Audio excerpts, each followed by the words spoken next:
今天我们学习副词偏偏，你知道怎么用吗？和我一起看看吧。阳光，你还记得我表姐的女儿吗？在叛逆期的那个，现在连学都不愿意去上了。我表姐对她期待那么高，可是她偏偏不想学习。好像现在有的孩子会厌学，明明现在的教育条件这么好，可是他们偏偏不懂珍惜。不过有的时候也不怪孩子，现在的父母都很重视对子女的教育，从小学这学那，没想到这样反而让孩子对学习失去了兴趣。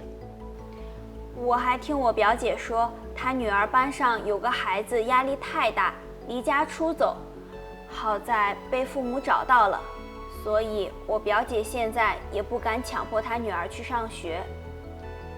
现在人们的生活条件越来越好了，但是孩子们的抗挫能力偏偏越来越差了。那你表姐的女儿不上学想干嘛呀？她想去打工，我表姐不让她去，可她偏偏要去，唉，真是不省心。副词偏偏表示事实跟所希望或期待的相反，比如我表姐对她期待那么高，可是她偏偏不想学习。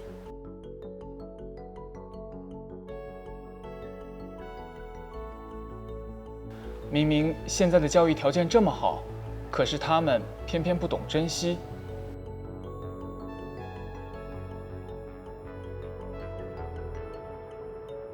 我表姐不让她去，可她偏偏要去。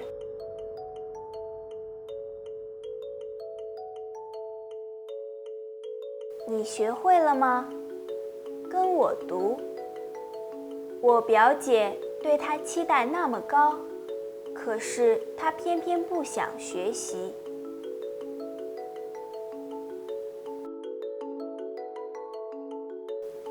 明明现在的教育条件这么好，可是他们偏偏不懂珍惜。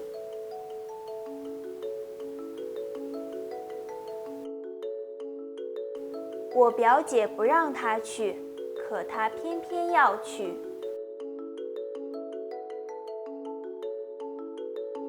叛逆期的孩子常常和父母作对，父母让往东，他们偏偏要往西。你们有什么解决办法吗？有机会可以告诉我。再见啦！